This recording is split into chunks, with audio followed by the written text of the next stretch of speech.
Então, pessoal, a partir de agora nós estamos gravando, tá? Fiquem cientes, questão de imagem de vocês, né? Que pode aparecer na gravação, tá? Também vai estar gravando toda a informação do chat. Vocês estão me escutando bem? Sim, professor, tranquilo.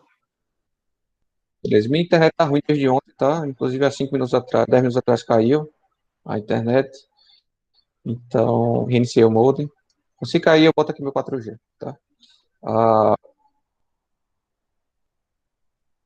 hoje a aula vai ser para apresentar o trabalho para vocês, que eu já postei lá no Cigarro agora de manhã, tá? Quase agora. Então, eu já acordei de madrugada para fazer isso aí.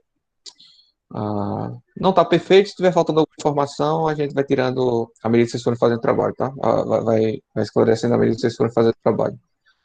Ah, Mudei também os planos devido ao prazo aqui, ao prazo das coisas.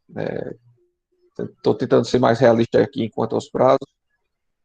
Mas, assim, foi para descarregar mais vocês, não para carregar mais, tá? Então, não se preocupem.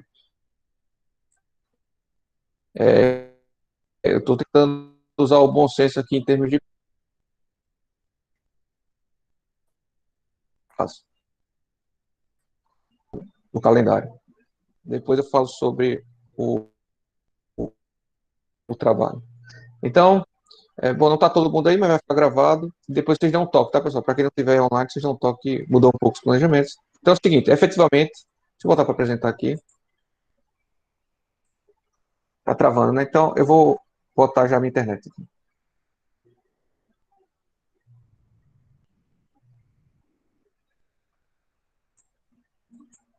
Pode ser que caia, tá, pessoal? Por um tempo. Eu estou mudando a internet.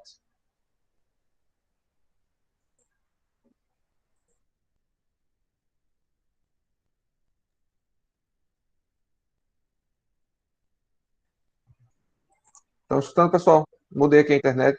Não sei se melhorou. Não sei se eu estou online. Beleza. A internet tá horrível aqui. O Wi-Fi tá muito ruim. Estou usando 4G agora, tá? Espero que não dê problema também o 4G, né, que é o meu último recurso. Mas vamos lá. Ah, então, o que eu estava falando é que eu vou começar aqui a explicar a mudança de planejamento, que vai ser para diminuir a carga de trabalho, tá? Porque não vai dar tempo de terminar tudo. Então, é o seguinte: nós temos basicamente. Estou botando para apresentar aqui, tá? Vocês estão vendo a minha tela, pessoal, aí?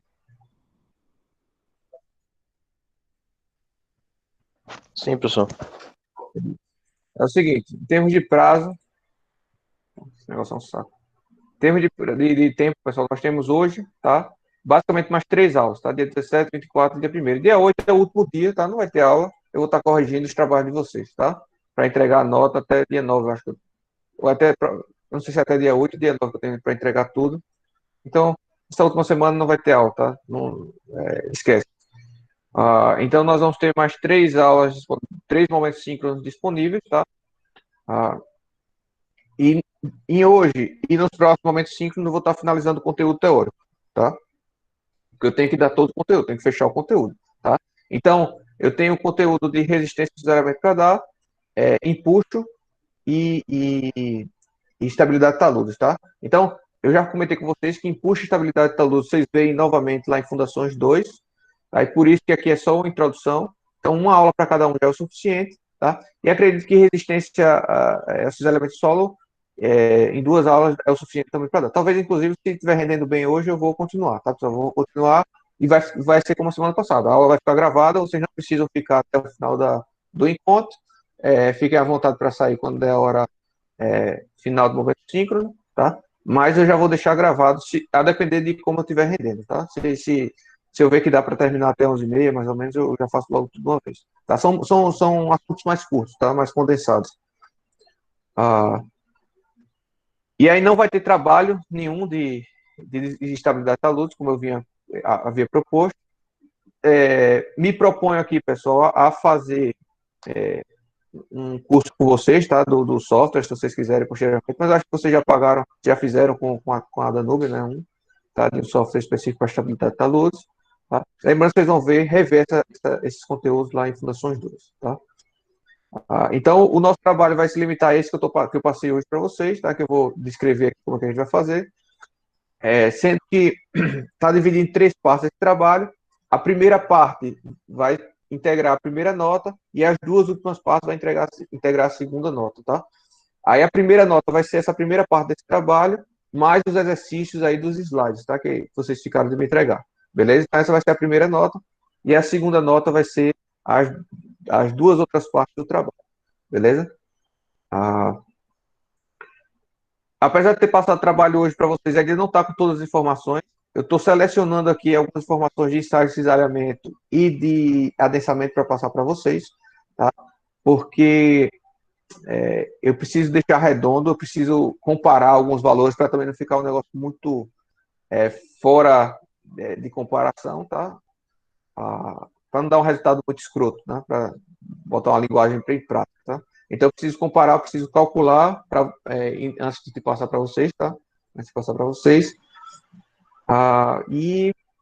Só está faltando isso. Aí eu vou inserir como anexo, tá? Os resultados do ensaio de adensamento e do ensaio de cisalhamento direto, que é o que a gente vai aprender. Esse ensaio de cisalhamento direto a gente vai aprender hoje ou na próxima semana, tá? E aí eu vou ficar devendo para vocês só 2 videoaulas, tá? Pode ser mais videoaulas, mas 2 conteúdos gravados, que seria resolvendo o problema lá que eu iniciei, né, que eu fiz resolvido, para a compressibilidade dos solos, ou seja, para calcular o recalque daquela minha carga circular, e vou calcular também, e vou verificar também a resistência. Então, são 2 conteúdos que eu preciso gravar, seriam exemplos, tá? Que eu estarei gravando para vocês se espelharem na hora de resolver o trabalho de vocês. Tá? Estou com um problema que eu não vou conseguir gravar mais a semana, já estou com a semana cheia de coisas para fazer, então esse aí eu só vou começar a gravar na segunda que vem, tá? E ainda tem outras coisas também concorrentes que eu preciso gravar de outras disciplinas, então pode ser que isso só saia lá no final da semana que vem, tá? Mas aí até lá vocês têm todos esses exercícios para fazer dos slides, mais a primeira parte desse trabalho, beleza? Que talvez a maior parte, que é a que dê mais trabalho, beleza? Estão me escutando aí, né, pessoal?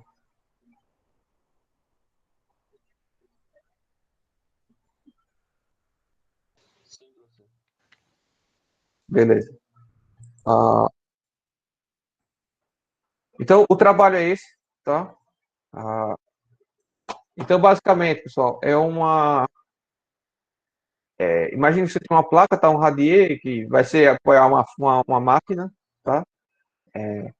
E aí, o trabalho de vocês vai ser verificar o solo, tá? Tanto em termos de recalque, tanto em termos de deformação do solo, quanto em termos de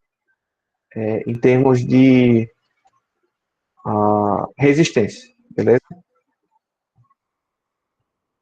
Aí o que acontece é que para cada grupo você tem alguns valores que eu alterei aqui, tá? Então, os valores que eu alterei de grupo para grupo foi o tamanho do radier, né, da placa carregada, e o valor da carga, beleza? Ah, que mais? Tá. E aí eu informo ainda como é o solo, botei um solo homogêneo aqui, porque a gente só tratou de exemplos com solo homogêneo, pessoal. Aí a solução de Bucinei salvado para solo homogêneo. E aí botei uma camada de argila, tá? Faltou aqui informar que era uma argila, mas acho que eu informei informei aqui em cima, tá? Poderia ter colocado na figura. Botei o peso específico da argila já para vocês calcularem as tensões geostáticas, ok? As tensões iniciais. Botei também que o nível de água é aqui no topo, tá? Porque para ter adensamento, pessoal, e a gente vai calcular o recálculo para adensamento, precisa ter água, né? Então vocês vão ter que calcular aqui tensões efetivas e totais, tá? Aqui embaixo é rocha, ou seja, aqui embaixo não tem camada drenante, tem que se ligar nisso, tá? Mas não vai importar muito, porque na verdade a gente não vai estar trabalhando com adensamento no tempo, tá? Senão ia ficar muito longo, muito comprido o trabalho. O trabalho já está muito grande, então eu não quis entrar no mérito aí. Tá? Estou tentando simplificar ao máximo para dar tempo, para ter um tempo viável de vocês aproveitarem para aprender esse trabalho sem se preocupar com prazos, tá? Apesar que há uma preocupação mínima, tem que ter, né? Mas sem ficar pensando 100% no prazo. Então, aqui tá, acho que do jeito que eu fiz aqui, tá um tempo viável para ser feito, tá? Vocês vão ter aí, basicamente, para fazer tudo, né? Em termos de tudo, vocês vão ter aí 3 semanas, mais ou menos, basicamente 4 semanas, tá? Quase 4 semanas. O meu prazo final vai ser para dia 4, tá, pessoal? 4 de dezembro, podem anotar aí, para entregar tudo, tá? 4 de dezembro, porque eu vou utilizar o final de semana aqui para corrigir tudo, tá? Final de semana e o comecinho da semana seguinte, tá? Então, sexta, meia-noite, tá, pessoal? Sexta é meia-noite, tá? Vocês me entregam que sábado eu vou começar a detalhar, a corrigir isso aí, beleza? Ah,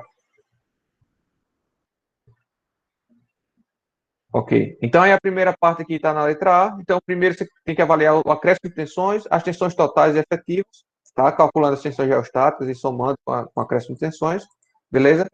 Ao longo da profundidade Z, né? Considerando os pontos A, B e C. Então, a figura está aqui embaixo. Eu quero que vocês façam o que eu fiz lá para a carga circular, vocês vão fazer para a carga retangular, considerando os pontos A, B e C. Perfeito? Para calcular a carga geostática, tá, pessoal? Tensão geostática, você vai precisar do coeficiente de repouso, tá? De impulso no repouso. Eu fiz um exemplo com isso daqui, acho que um dos primeiros exemplos de Bussinet. Eu utilizei isso aqui, tá?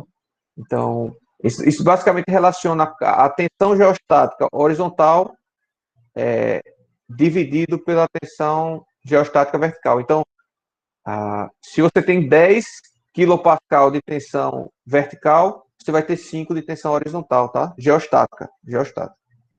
Isso serve para calcular as tensões geostáticas, beleza? Lembrando só aqui que, por conceito, tensão geostática não tem tensão geostática de cisalhamento, tá? Cisalhamento é nulo para tensão geostática. Então, vocês vão fazer o cálculo das tensões, tá? Utilizando o método integrado de Newmark, tá? Bussinet discretizado, criando a sua própria planilha, até utilizando a minha como base, obviamente, tá? E comparando com softwares comerciais, tá? Eu não destaquei qual aqui, você pode utilizar só um, você pode utilizar só o de Elements Finis, por exemplo, que já vai lhe dar todos os valores de interesse, tá? Só que no caso, quando for comparar o recalque, tá? Aí você vai ter que utilizar o Cero, tá?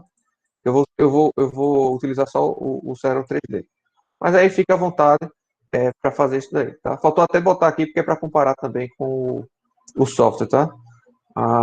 Depois eu ajeito isso daí. Dúvidas até então, isso aqui vocês têm como fazer, tá? Isso aqui vocês podem começar, assim que acabar a aula, vocês já podem começar a fazer. É só programar o tempo de vocês e calcular isso tudo, tá? É grande, demora, então comecem o mais rápido possível, tá? Essa primeira parte é a maior, tá? Ah,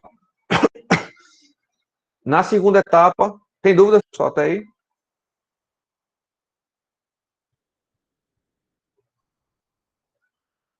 Tranquilo, professor. Até agora não.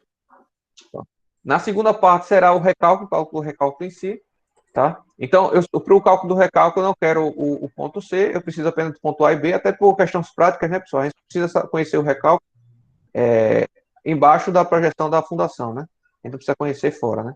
Então, a gente vai calcular o recálculo dos pontos A e B, utilizando o conceito de adensamento primário, tá? Adensamento primário só vai ter adensamento primário, vamos ignorar adensamento secundário, vamos assumir que essa argila não tem adensamento secundário relevante, tá?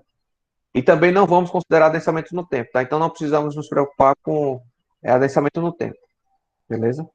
Então veja, para calcular o adensamento, vocês vão precisar interpretar o relatório de adensamento, que a Danube já me mandou um aqui, eu vou baixar, eu vou até abrir aqui para vocês também. Eu só vou ajeitar aqui alguns dados para ver se vai dar muito errado, se vai dar muito certo os valores, tá? Mas por isso que eu não mandei ainda para vocês, mas está aqui os resultados do adensamento. Quando eu for fazer o exemplo, tá, pessoal? Aí eu vou mostrar para vocês como interpretar esses dados, tá? Eu tentei encontrar um relatório comercial, tá? É bom destacar isso, já com os gráficos, já com os valores, porque um relatório comercial, quando você contrata o laboratório, pessoal, já vem com os diagramas, já vem com os valores, os índices, tá? Você não precisa estar calculando. Mas aí eu não encontrei, tá? Eu não consegui acesso a um relatório comercial. E aí, eu estou passando aqui os dados que a Dona me passou, beleza? Para vocês. E vou mostrar como interpretar isso daí. É até bom porque vocês aprendem mais também. É mais informação para ser aprendida. Beleza. Então, com os dados do adensamento, vocês vão precisar extrair os parâmetros. Os parâmetros, quais são os parâmetros, pessoal? São o índice de compressão e o índice de recompressão, tá? E a tensão de pré-adensamento. Então, você precisa conhecer a tensão de pré-adensamento para saber se o solo vai ser pré-adensado ou normalmente adensado, e depois estimar o coeficiente de compressão e o coeficiente de recompressão. Depois, e aí o que é que vocês vão fazer? Vocês vão utilizar o software para estimar, tá? O Cero 3D, basicamente, nesses dois pontos. Eu vou mostrar no exemplo como fazer isso. Vocês já tiveram um primeiro contato com o software, acredito eu, vocês já assistiram a aula. E aí vocês vão ter que fazer também manual, utilizando aquela planilhazinha, pode ser no Excel, pode ser no Matcad, vocês sabem. O que acontece é que vocês vão ter que fazer discretizado. Como o acréscimo de tensões varia com a profundidade, né? Então, o que você vai ter que fazer é discretizar em várias faixas na profundidade, calcular vários recalques, tá? Calcular várias variações de vazios, variação de volume, né? E depois somá-los todos para ter o recalque total. Perfeito? Então, é o que o software faz e é o que vocês vão fazer, o que a gente vai fazer. Então, não se preocupem, eu vou fazer tudo isso em exemplo e vocês só vão ter que basicamente replicar para esse caso, com alguns ajustes, porque o meu caso lá é uma carga circular, né? E na terceira parte, tem dúvidas, pessoal, da segunda parte aí? Veja, esses dois assuntos a gente já viu, né? Eu vou tentar ao máximo até sexta-feira, tá? Tá entregando para vocês esse relatório de adensamento, tá? Porque aí eu já libero a partir de sexta também essa segunda parte. E aí vocês já podem, a partir de sexta, trabalhar nessa segunda parte também. Para vocês trabalharem na segunda parte, só falta o relatório de adensamento. Já a terceira parte é para verificar a resistência, tá? Isso aqui está faltando, inclusive, eu dar o conteúdo que eu quero começar a dar hoje, o conteúdo. Beleza? E aí, e também falta eu dar o resultado do ensaio de detalhamento, tá? Que eu vou dar para vocês na outra semana. E para vocês já também ficarem liberados para trabalhar. A partir da terça que vem, para vocês já trabalharem nisso daí, a partir da terça que vem. Porque a gente termina o conteúdo e eu já entrego o relatório também para vocês, os resultados do ensaio, para vocês tocarem o pau. Então, mas basicamente o que a gente vai ter que fazer aqui é verificar a resistência ao longo da profundidade apenas no ponto B, tá? Eu só quero que vocês verifiquem a resistência ao longo da profundidade no ponto B, tá? Foi um ponto chutado, tá? Só para pegar algumas tensões, porque as tensões aqui no ponto central de cisalhamento não tem, tá? Eu não vou ter tensões de cisalhamento aqui no ponto central, então eu peguei o ponto B aqui que vai ter tensões de cisalhamento para vocês trabalharem da forma mais completa possível, tá? Mas eu selecionei só um ponto, que é para também não ficar muito extenso o trabalho, tá? Ao longo da profundidade. Então, na verdade, a resistência, a gente tem que verificar ponto a ponto do maciço terroso, tá? Só que aí não tem como, tá, pessoal? Isso aí só com software, né? Então, o que eu estou pedindo para vocês é para verificar ao longo desse ponto B, ao longo da profundidade desse ponto B, a cada 1 metro de profundidade, você verificar a resistência. Então, você verifica a resistência a meio metro, a 1,5 metro, a 2,5 metros, e assim por diante, tá? Até 9,5 metros. Então, daria, eu acho que 10 pontos, né? Dariam 10 pontos. E aí, para realizar essa verificação de resistência, você tem que, primeiro, interpretar os resultados do relatório, do ensaio, tá? Que eu vou passar para vocês. É mais fácil que adensamento, tá? É bem simples. Hoje, se der tempo, eu faço o exemplo, já para vocês entenderem como é que vai ser mais ou menos. Mas, de qualquer forma, eu vou ter um exemplo gravado mostrando como faz isso. Tá? E aí a gente consegue, com esses parâmetros, criar a envoltória de resistência, tá? Mas vocês vão precisar fazer análise de tensões. Então, eu já passei para vocês as aulas da Universo, né? Acho que é Universo. Ou é Universo ou é Universo. Que tem as aulas de análise de tensões. Vocês já viram lá em Mecânica dos Sólidos 2, tá? Isso daí.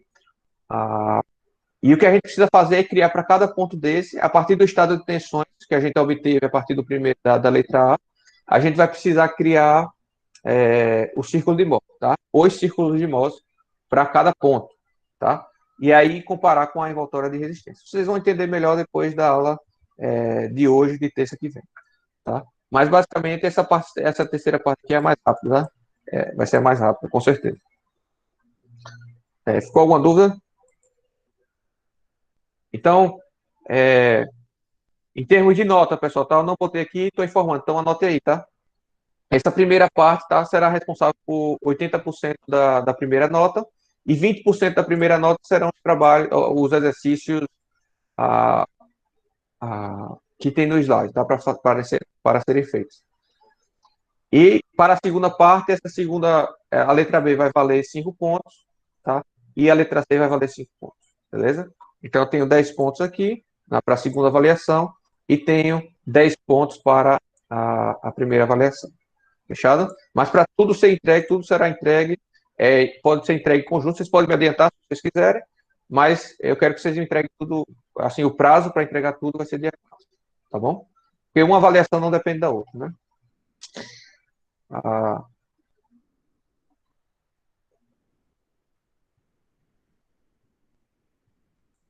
fechado, pessoal? Tem alguma dúvida? Tem alguma.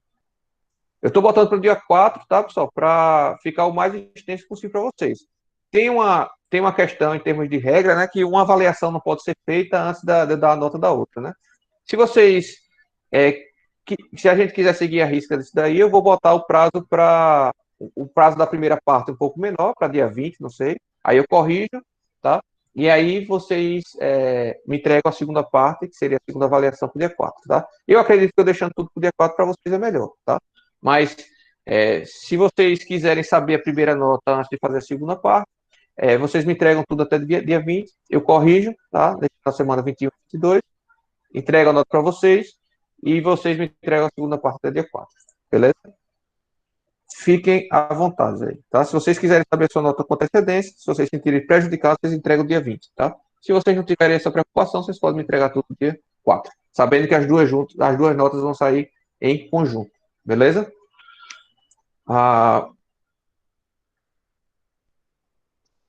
Vou deixar a opção para cada grupo, certo? Agora, veja bem, em termos legais, vamos dizer assim, normativos, tá? Se vocês escolherem dia 4, vocês estão abrindo mão do direito de vocês terem a nota antecipadamente para a segunda prova, ok? Saibam disso. Ah, beleza. Vamos começar a aula, pessoal? Tem dúvida aí do trabalho? Ô, professor, não do trabalho. As aulas da Univesp, né? Não achei nenhum no Cigar, nem Não no achou? Drive. Ó. Eu Não. botei aqui, cara. Deixa eu ver aqui. Distribuição de tensões. Deixa eu ver, acho que foi há uns 15 dias atrás. Deixa eu ver aqui. Tem aula de hoje. Tem, tem tanto link aí, acaba se perde. Eu acho que são essas três, tá? Se não me engano, são essas três. Deixa eu ver aqui, botar aqui. Eu devia ter colocado a legenda. Isso aqui, certo? Pronto, beleza, professor, valeu. Do dia 27 do 10. Beleza? A gente vai aprendendo, né, pessoal? O certo, o correto era ter colocado legenda para cada vídeo, né, na verdade. Tá? Mas aí a gente tá aprendendo junto aqui com vocês como tratar essa nova metodologia, tá? Bom, então vou fechar aqui. Vamos começar o conteúdo de resistência. Começamos 10 e 8, não foi mais ou menos, temos até mais ou menos aí 10h55 para terminar esse nosso momento síncrono, mas vou repetir novamente. Eu vou prolongar, tá? Vocês não se sintam obrigados a continuar, eu vou até tirar o. Eu fechei a apresentação. Deixa eu ver aqui. Pensei que tinha fechado a. Tá. Vocês não se sintam obrigados a ficar aqui presentes, tá? Fiquem à vontade para sair quando der 10h55, beleza? Mas eu vou concluir para manter gravado e já servir como aula gravada, perfeito? Para pegar uma linha de raciocínio só. Então, a princípio, vai ser esse primeiro slide que eu vou fechar hoje. Se eu ver que dá tempo de terminar até 11h30 mais ou menos, eu adianto também a segunda parte, tá? Então, vamos lá. O título, vocês estão me escutando, né, pessoal? Só para confirmar aqui que eu fechei alguma coisa, acho que foi a apresentação. Sim, estamos escutando. Beleza. Bom, deixa eu só pegar aqui.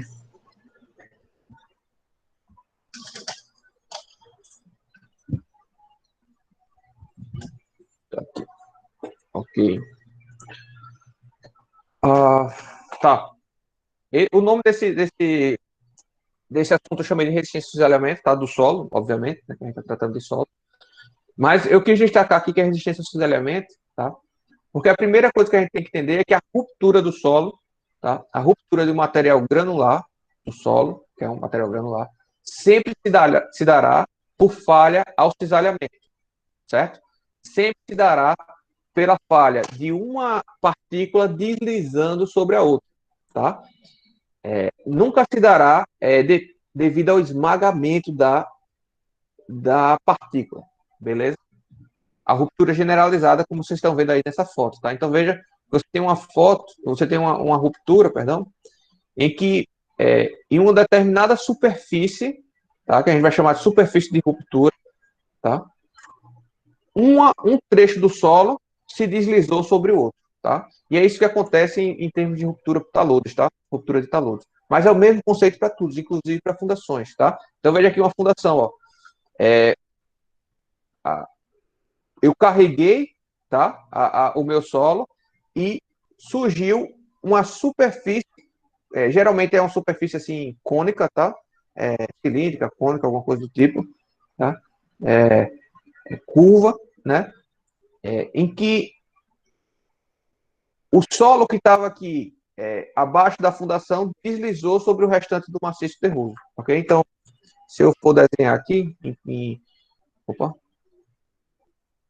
se for desenhar aqui, ó, de ladinho, eu tenho uma carga aqui, um prédio, vamos supor, tá? Tenho uma camada de solo. Então, ó, quando o solo rompe, quando a fundação rompe, tá? Devido a um excesso de carga, ela rompe geralmente assim, ó, tá?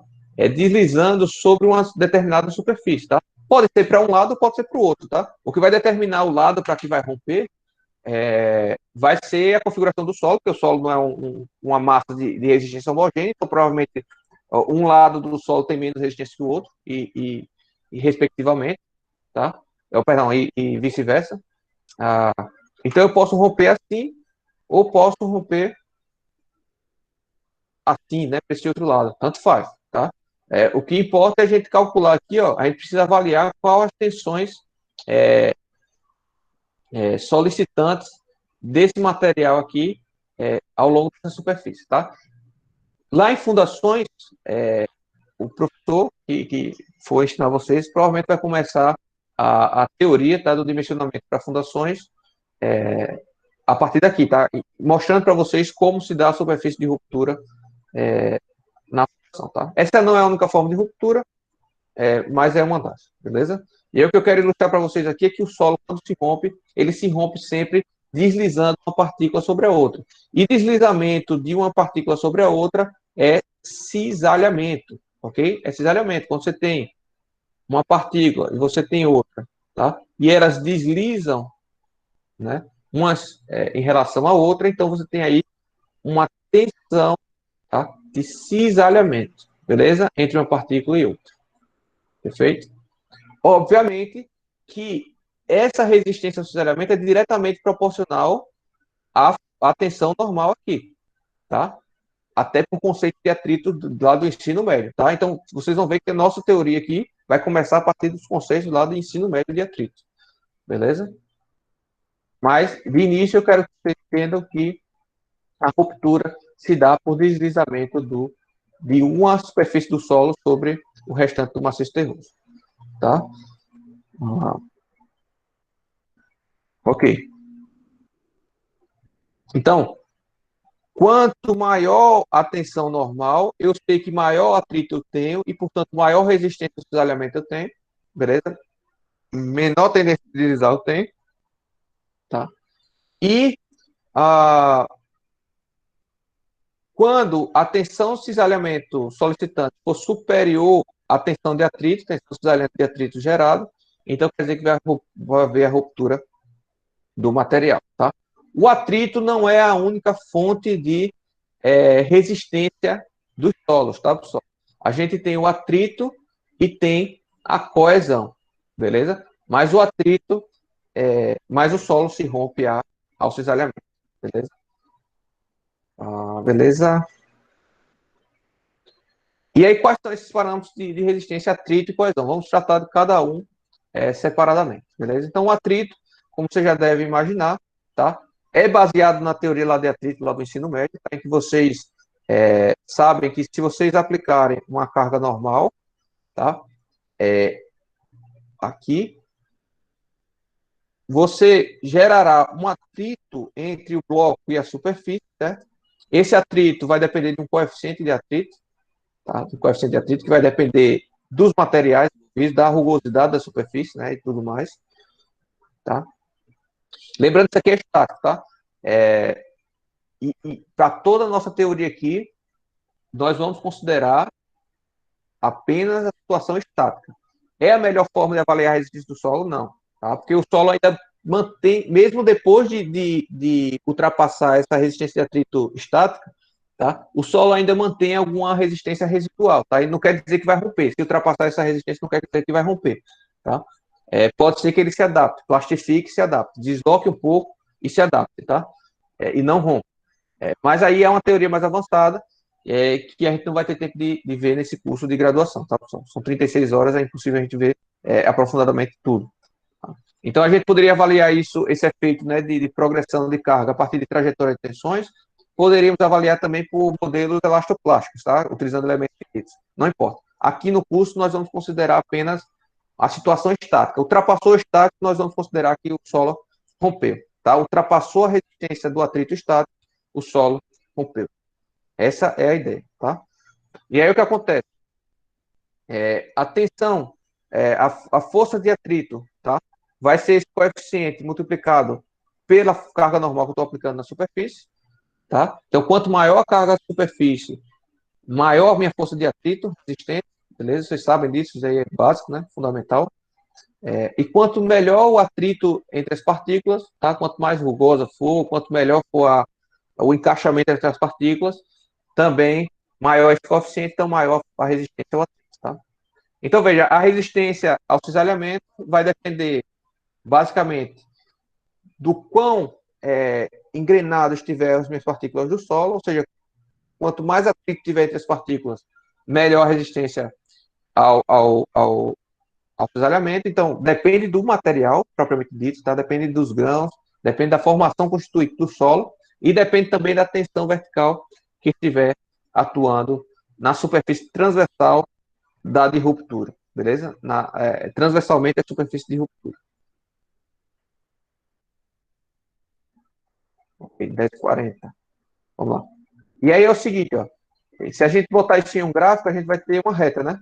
Em que aqui eu tenho a tensão, a resistência de atrito, tá? Vou chamar de T aqui, resistência ao atrito, e tenho a força P aplicada à força normal, tá? Então, quanto maior a minha força normal, maior a minha força de atrito, né? Maior a minha resistência de atrito, sendo que a tangente desse ângulo, tá? A tangente desse ângulo θ é justamente o meu coeficiente de atrito, tá? E aí o que acontece? Esse θ, na verdade, eu vou chamar de φ a partir de agora, tá? Botei a letra grega errada. E φ será o que eu vou chamar a partir de agora de ângulo de atrito do solo, tá? Cada solo vai ter o seu ângulo de atrito, beleza? Ah, deixa eu mostrar aqui só para vocês verem. Que agora com a visão diferente, tá? Manter. Agora com a visão diferente, vamos ver aqui a primeira informação que ele pede aqui quando eu vou colocar um solo, tá? Ó, é... perdão, porque aqui o Cero não calcula resistência, né? Então não vou ter. Mas deixa eu botar aqui, deixa eu ver se eu tenho o slide instalado. Tem, tá? Você vai aqui no slide, tá? Que ele vê a resistência de taludes, né? Ou seja, ele verifica a resistência na superfície de ruptura dos taludes. Se eu boto aqui o material, a primeira informação que ele pede é o ângulo de atrito aqui, ó. Ângulo de atrito, φ, tá? Nesse caso, desse solo que ele pré-definiu, 35 graus, tá? É o ângulo. Ele tem a coesão, tá? Coloquei a coesão.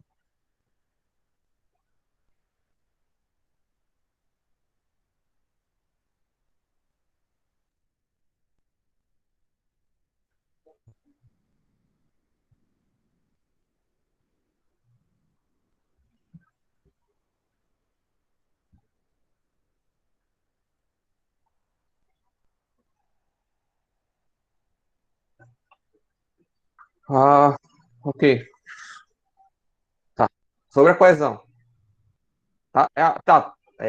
Então, isso aqui é em termos de força. Isso aqui é em termos de força, né? Força normal e força tangencial, força de atrito. Mas a gente pode ter essa mesma avaliação a partir de tensões, tá? É a mesma ideia. A gente tem tensões normais, sigma, e temos tensões de cisalhamento atuando em uma determinada face daquele elemento infinitesimal, né? No elemento infinitesimal, vamos dizer que é um elemento plano, tá? Eu tenho a tensão normal atuando, tá? Que vocês já sabem calcular isso aqui a partir da distribuição de tensões. E eu tenho a tensão cisalhamento, tá? Quando eu falo que a gente tem que analisar o estado de tensão desse elemento aqui, é porque eu digo, olha, nem sempre, e quase nunca, na verdade, posso dizer isso, quase nunca,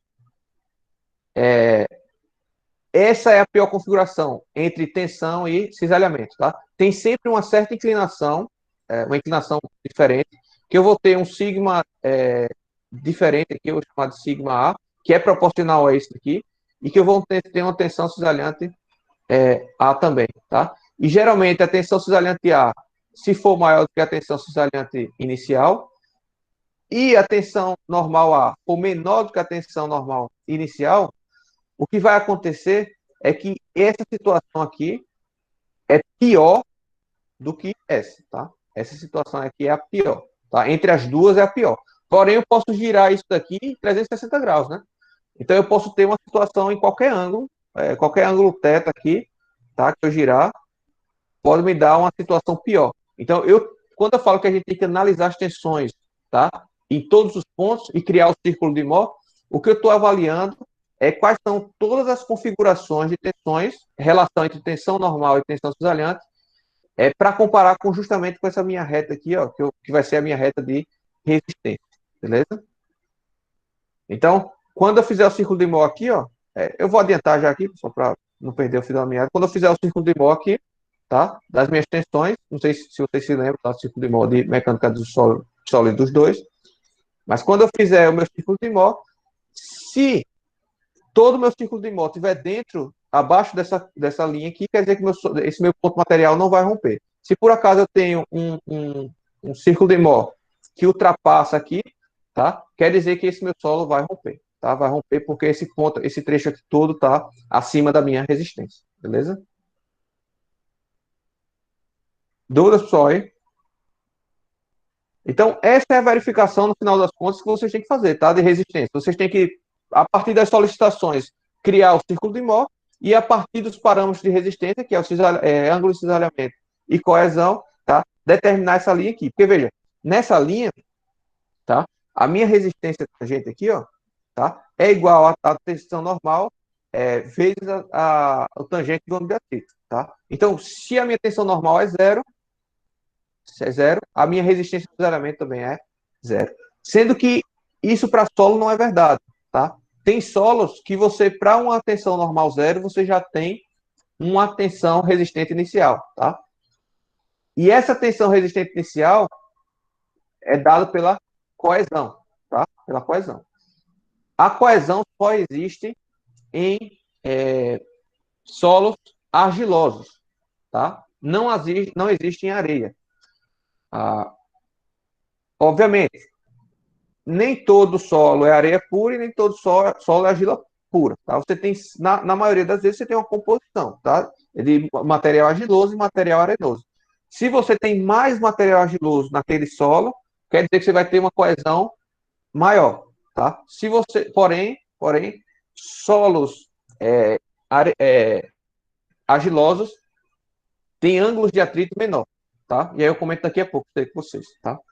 Mas coesão só aparece se houver argila dentro do solo. Quanto mais argila houver, maior a coesão. Também depende de outros fatores, obviamente. Depende dos argilos minerais que estão presentes na argila, tá? Depende de várias outras coisas.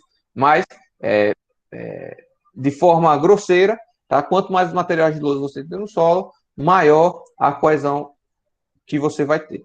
Beleza? Mas sobre o ângulo de atrito que eu vinha falando com vocês, tá? Os grãos não têm contato perfeito uns com os outros, tá? Porque são formas irregulares. Beleza? Quanto mais vazios você tiver no seu solo, tá? Menos contato você vai ter entre partículas. Isso é meio que óbvio, né? Então, pode-se dizer, tá? É viável dizer que quanto maior o índice de vazios do solo, tá? Menor o ângulo de atrito será, tá? Menor será o ângulo de atrito, tá? Então, uma areia fofa vai ter geralmente ângulo de atrito menor do que uma areia compacta, por exemplo, tá? Agora, o atrito nas argilas geralmente são menores do que as solos arenosos, independente do índice de vazios. Por quê? Porque, primeiro, o formato do grão das argilas são geralmente assim, tá? Meio que tabulares, tá? Chato, né? Então, isso não favorece o atrito, primeira coisa, tá? Então, quanto mais os grãos de argila forem dessa maneira aqui, menos será favorecido o atrito, tá? Segundo ponto, ao redor da camada de argila, da partícula de argila, perdão, tá? Você sabe que tem uma água dissolvida ali, tá? E essa água dissolvida reduz o atrito entre as partículas, tá? O contato não se dá partícula a partícula, e sim entre camada de água e camada de água, tá? Dessa forma, o atrito também é reduzido. Então, de forma geral, o ângulo de atrito de argilas é reduzido, tá? Se você tem um solo argiloso puro, é comum você dizer que a resistência ao atrito é nula, tá? De solos argilosos puros, tá? Vai existir sempre um atritozinho, mas às vezes é tão pequeno que é insignificante, beleza? E aí, nesse caso, se você tem uma argila pura, ó, a sua resistência vai ser praticamente uma resta horizontal, porque seu ângulo de atrito vai ser basicamente nulo, beleza? Vai ser basicamente nulo. O que mais? Olha isso aqui. Tá. Obviamente, pessoal, que eu falei para vocês, já adiantei, o solo geralmente tem uma parte argilosa, uma parte siltosa e uma parte arenosa. Geralmente é uma mistura, tá? Obviamente que sempre tem um que é preponderante. Aí você já sabe a nomenclatura do solo, né? Você tem um solo argiloso arenoso, você tem um solo arenoso argiloso. Veja, a diferença se dá na quantidade de material granuloso ou granular ou argilo mineral que você tem naquela amostra, tá? Mas, para um solo genérico, o usual é dizer o seguinte, que a resistência ao cisalhamento do solo vai ser igual a uma coesão, que é o valor inicial aqui para quando sigma for zero, tá? Mais sigma vezes tangente de φ, tá? Ou seja, é a junção dos dois, né? Tá? Da ideia de coesão e de ângulo de atrito. Se você tem um solo arenoso puro, você sabe que essa coesão vai ser zero aqui, tá? Se você tem um solo argiloso puro, você sabe que esse ângulo φ vai tender a zero, beleza? E aí é isso que vai mudar. E no meio do termo vai ter essa forma mais genérica, beleza? Agora só um destaque sobre a coesão. Tá? Primeiro, que você pode ter o que a gente chama de coesão aparente, tá? Então, existe uma diferença entre uma coesão real, que é real propriamente dita, tá? Que sempre vai estar lá, e uma coesão aparente. E é aparente porque ela pode estar em alguns momentos e pode não estar em outros, tá? Então, primeiro vamos falar da coesão real, tá? Da onde é que vem essa resistência inicial, independente do atrito? Tá? Eu falei que existia, mas não falei de onde vem. Da onde é que vem? Bom, em partículas de argila, pessoal, tá? Você pode haver entre partículas uma ligação química devido aos próprios argilominerais que estão localizados nessa argila, tá? Que são elementos químicos que têm a possibilidade de se unir, tá? Dependendo da formação geológica dele, tá? E aí a gente diz que são agentes cimentantes, mas isso é pouco, tá, pessoal? A contribuição disso aqui, se houver muita, tá? Se houver muita, mas é raro isso aqui acontecer, tá? O que é mais comum é a coesão ocorrer devido a uma atração elétrica, tá? Atração elétrica da superfície dos grãos, tá? Então, veja, eu comentei, eu não sei se vocês pagaram comigo materiais 1, tá? Mas eu comento isso na aula de cimento, tá? Que ocorre a mesma coisa, tá? Com cimento. Se eu tenho uma partícula aqui e outra aqui um tanto separado, tá? Toda partícula de todo material, ela é carregada na superfície, tá? Positivamente, negativamente, aí vai depender do átomo que está na superfície, beleza? Mas ela é sempre carregada, tá? É sempre carregada. tá? E aí o que acontece? Quando você tem polos opostos, há uma tendência de atração, certo? Atração. Isso é comum para todas as, as partículas. Só que acontece, quando uma partícula é de um determinado tamanho, vou chamar tamanho grande, tá? Mas não precisa ser grande, a partir de um determinado diâmetro, essas tensões, essa atração gerada é basicamente nula em comparação à massa de cada partícula, tá? Que é proporcional ao volume, né? Ou seja, e por outro lado, quando você tem uma partícula muito pequena, sabe? Muito, muito pequena, estilo uma argila ou um grão de cimento, que é muito pequeno, pessoal, passa naquela peneira de 85 micrômetros, né? Inclusive, a argila, você não consegue medir, fazer a curva granulométrica de argila por peneira, você tem que fazer uma parte, você tem que fazer por precipitação, né? Vocês sabem disso, acredito que vocês já viram lá no Laboratório de Materiais 1, de solos 1, perdão. O que vai acontecer é que a área superficial dessa partícula é muito superior à massa dela, tá? E dessa forma, as cargas elétricas, as tensões geradas, tá? A atração gerada pelas cargas elétricas na superfície, tá? Se tornam elevadas em relação à sua própria massa, de forma que são significativas. E isso, nesse caso aqui, vai gerar uma adesão entre as partículas, tá? De argilas, beleza? Que é o que a gente chama de coesão, certo? É o que a gente chama de coesão. Então, vai haver uma atração entre as partículas, tá? E para você quebrar essa ligação, você tem que fazer uma força tentando separar, tá? Seja esses elementos, seja de tração. No solo, não há tração, tá? Acho que já ficou claro isso, o solo sempre está comprimido, tá? Então, é sempre no cisalhamento que ele rompe, perfeito? Sempre devido ao cisalhamento. Só que tem uma situação em que existe uma outra força de atração que existe, que ocorre, perdão, que é uma força de atração devido a uma pequena película de água, tá, entre os grãos, beleza? Não é água dissolvida, tá? Imagine que isso aqui é parte da água livre, tá? Mas entre os grãos tem uma pequena camada de água, um pequeno teor de água, tá?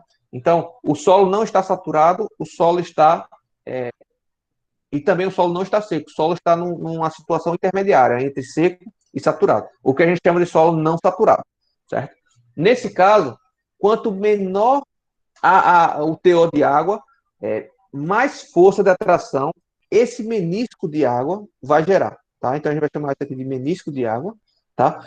E aí, quanto mais seco ele tiver, tá? Quanto menor for, mais atração ele vai gerar aqui entre as partículas, tá? Só que isso, pessoal, não é permanente. E eu acho que vocês já entenderam a obviedade do caso. Porque se em um determinado momento chover e saturar isso daqui, toda essa tensão se acaba, tá? Toda essa tensão se acaba. Se for um solo saturado, essa tensão não existe. Porque essa tensão vai se formando, pessoal, à medida que vai reduzindo a quantidade de água, tá? E vai formando água aqui desses meniscos, tá? E aí esses meniscos geram tensões tangenciais aqui, como aquela mesma tensão no becker, pessoal. Não é no becker, quando você bota a água naquele medidor, esqueci o nome agora, de laboratório de química, tá? Vocês sabem que forma um menisco, né, pessoal, na superfície assim, né, em que as tensões, a tensão superficial da água com as paredes do vaso, né, acaba levantando a água, né, formando o menisco. E aí, nesse caso, é a mesma ideia, tá? Aqui existe uma tensão tangencial agindo entre a água e as partículas, e para se equilibrar, há uma tensão de tração, tá? Há uma força de atração entre as partículas, tá? Entre as partículas. Esse tipo de atração é uma coesão, no final das contas, tá? Para você separar isso aqui, você precisa aplicar força, só que, no entanto, isso aqui é uma coesão aparente. Do momento que esse solo saturar, essa coesão some, tá? E é por isso que vocês têm que ter muito cuidado com solos, pessoal. Principalmente quando é solo argiloso, tá? Principalmente quando é solo argiloso. Mas vocês precisam ter muito, mas muito cuidado, tá? Porque o que acontece? Vocês podem cavar, tá em pé hoje, tá? Chover amanhã e desabar, certo? Isso ocorre anualmente aqui em Maceió. Vários taludes, tá? Que são feitos sem dimensionamento correto aqui, desabam, tá? Desabam após uma chuva. Então, você vê essas construções de encosto, né? Toda vez que chove é uma preocupação. Por que é uma preocupação? Porque toda vez que chove, pode ser que a coesão aparente suma, tá? E aí rompa. O material em determinado local rompe, certo? Lembrando que essas chuvas, pessoal, podem demorar para infiltrar, já que o material é argiloso, a água superficial demora para infiltrar. Mas se por acaso houver uma fissura no ano, no outro ano aumentar essa fissura e for aumentando a fissura e essa água cada vez mais for entrando com facilidade, vai chegar um ano que vai romper. Então vocês precisam ter muito cuidado com essa coesão aparente, tá? Beleza? Que também aparece em solos arenosos, mas solo arenoso é mais tranquilo porque primeiro ela é de menor efeito e ela some rápido, tá? Ela some muito rápido. Então, se der problema, você vai ver de cara que vai dar problema. Tá? Porque, basicamente, é aquele efeito de castelo de areia, né? Você, para fazer uma escultura de areia, você precisa molhar um pouco, né? E isso se deve. E aí você tem uma certa coesão aparente, e aí você consegue moldar de uma forma para não se romper. Beleza? Dúvidas aí, pessoal? Você pode repetir essa parte da coesão aparente, por favor? Posso sim. Então, veja. O solo é formado de fases, né? Então, você tem os grãos e os vazios, né? O vazio pode estar preenchido de água ou de ar. Ou pode ter parte água e parte ar. Beleza? Se tiver todo preenchido de água, a gente diz que o solo é saturado, né? Está saturado de água. Se ele está todo cheio de ar, os vazios, a gente diz que é um solo seco, tá? Veja que em todo o curso aqui de mecânica dos solos para graduação, a gente sempre está trabalhando ou com a situação seca ou com a situação saturada. Por quê? Porque se você vai trabalhar na situação intermediária, ou seja, nem está todo seco, nem está todo saturado, está parcialmente saturado, o que vai acontecer é que vão surgir uma parte de coesão aparente, tá, no solo.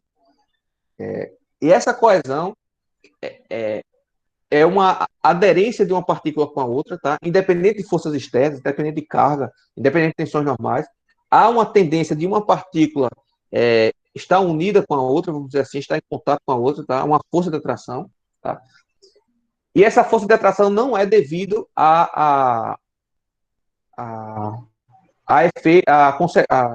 não é efeito nem consequência, não é devido a uma situação permanente, tá? Eu esqueci o termo agora. Ou seja, como, por exemplo, aqui, a composição química dos elementos, né? Tá? E aí a gente teria realmente uma força de atração real. Na verdade, quando a gente está tratando dessa adesão, tá? Dessa aderência entre as partículas, devido à não saturação dos vazios, tá? A gente chama isso de coesão aparente, tá? E como é que isso forma, tá? Então, imagine que aqui eu tenho duas partículas e ao redor dela eu tinha água antes, tá? Nessa situação em que eu estava cheio de água nos meus vazios, eu não tinha nada dessa força de atração, tá? Entre as partículas, essa força aparente, né? Do momento que vai secando, vamos dizer que ele vai secando aos poucos, esses meus vazios, tá? Vai sobrar um pouquinho de água aqui, ó, entre as partículas, tá? Entre as partículas, aqui tá churado, beleza? E quando eu tenho bem pouca água em relação à partícula, ao tamanho da partícula, tá? Vão surgir tensões tangenciais, que são tensões, são aquelas mesmas tensões do menisco que forma, tá, pessoal? Quando vocês medem o volume d'água naqueles... Esqueci o nome, né? Vocês se lembram, pessoal, do nome do... É com P, eu acho que eu tô... Não é Beck, Beck é o redondinho maior. Eu lembro da pipeta. Pipeta, tá? Acho que é pipeta, não sei. Bom, mas você tem a medida, e aí quanto mais fino é o tubo, maior você vê uma esfera, como se fosse uma esfera ao contrário, né, se formando na superfície, né? Acho que vocês já viram isso em laboratório de química e laboratório de solos 1, né? E é a mesma coisa que acontece aqui, pessoal. Existem essas tensões tangenciais aqui, ó, da água com as paredes dos grãos, tá? Das partículas. Sendo que acontece, para se equilibrar aqui, para ter um equilíbrio de forças, tá? Vai surgir essa tensão aqui, essa força de atração, tá? Para você fazer somatório de forças horizontais igual a zero aqui, por exemplo, tá? Você vai pegar a componente horizontal aqui dessa tangente, tá? Ela vai ter que se equilibrar com essa força aqui de atração, tá? Devido a essas tensões tangenciais, surgem forças de atração, tá? Entre as partículas, beleza? E aí, quanto menos água você tem, maior essa força, tá? Quanto mais seco o solo for, maior essa atração. Agora, cuidado, porque se o solo for realmente totalmente seco, se você conseguir secar totalmente o solo, tá? Aí essa força some, porque aí não tem mais água de jeito nenhum, tá? Mas à medida que você vai se aproximando do solo seco, mais força essa atração vai gerando.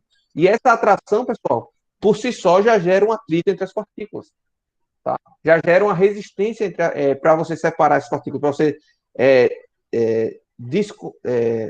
separar essas partículas, tá? Por cisalhamento, beleza? E é isso que a gente chama de coesão, tá? Essa força independente da tensão aplicada.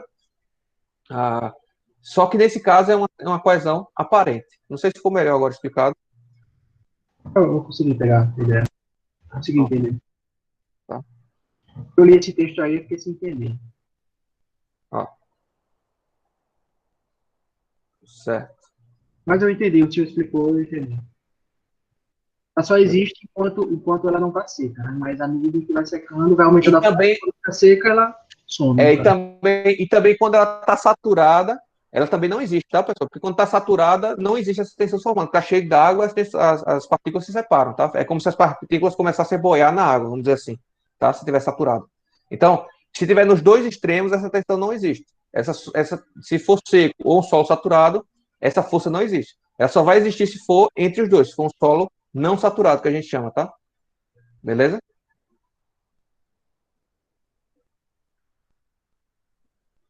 Bom. Vamos continuar aí a ideia. Bom, então basicamente é isso, tá, pessoal? A ideia toda. Então eu vou mostrar um critério de ruptura aqui para vocês, que é o critério de Moe-Coulomb, tá? Então, existem outros, tá? Eu não vou adentrar, infelizmente não dá tempo, tá? A gente teria que ver a questão de trajetória de tensões também para considerar o efeito plástico do solo. Não vamos fazer isso também. Vamos imaginar o solo aqui estático, tá? E aí, a ruptura, o critério de resistência de Moe-Coulomb é justamente isso, tá? Perdão. Tensão resistente tensão cisalenta resistente vai ser igual a quê? Vai ser igual a coesão mais a tangente do ângulo de atrito multiplicado pela tensão normal, tá? Isso é uma reta, pessoal, que se você plota isso num gráfico, tensão, cisalhamento por tensão normal, isso aqui é uma reta, beleza? É isso aqui. Beleza? Então, essa é o critério de resistência, só isso, tá? Só isso. Basicamente isso. Se você souber quem é coesão e souber quem é o ângulo de atrito, você consegue determinar quem é essa envoltória, tá? Agora, veja, esse critério aqui de Coulomb, tá? Já é uma... Perdão. Ok. Não é real, tá? Isso não é real. Por que não é real? Porque, na verdade, ensaios mostram, tá? Ensaios mais específicos mostram que a minha envoltória, ou seja, a resistência do cisalhamento, o ângulo de atrito, perdão, varia conforme o nível de tensão aplicado, tá? Então, o ângulo de atrito não é constante. Ele varia conforme o nível de tensão aplicado, tá? E aí, o que acontece? Na prática, a gente simplifica para uma reta mesmo, tá? Ou, se você quiser tratar com um modelo mais complexo, você vai calcular aí como é que varia esse ângulo de atrito. Então, também é possível. Hoje em dia, com o computador, né, é possível fazer tudo. Tá? Nesse caso, nós vamos estar trabalhando com a envoltória de Moe-Coulomb, tá? Que é essa reta aqui, que ela pode ser aplicada em uma determinada faixa de tensão de interesse para a obra. Tá? Então, se, por exemplo, a minha faixa de interesse para a obra for nesse trecho aqui, que aí se aproxima, né? O trecho curvo se aproxima do trecho reto, eu posso utilizar. Se afastar muito, por exemplo, se as minhas tensões aplicadas na obra for aqui, tá? Então vai estar muito divergente, beleza? Vai estar muito divergente aqui o caso. Beleza, pessoal? Então eu tenho que ter cuidado. Então eu tenho que avaliar se as minhas tensões aplicadas na obra estão dentro do que dá para ser considerado aqui. Beleza? Então, por hoje era isso que eu queria dizer, pessoal. 11h10, tá? Não vai dar tempo de dar o resto do conteúdo até 11h30. Então, eu vou parar por aqui. Alguém tem dúvida, pessoal?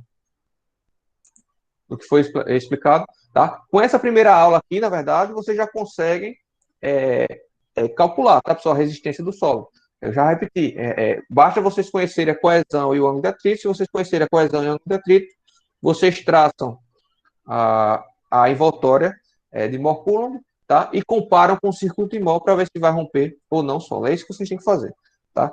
Agora, como é que acha o ângulo de atrito e a coesão, tá? A partir de ensaios de laboratório ou de campo. E é isso que a gente vai ver na próxima aula, tá? Quais são os ensaios e como extrair esses valores de ângulo de atrito e de coesão a partir desses ensaios.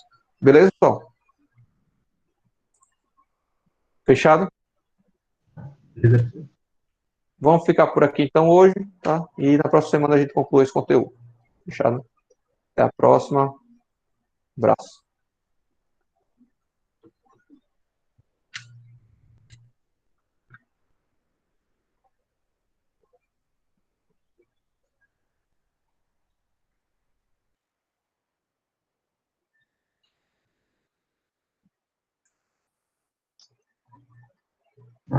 Professor, lá no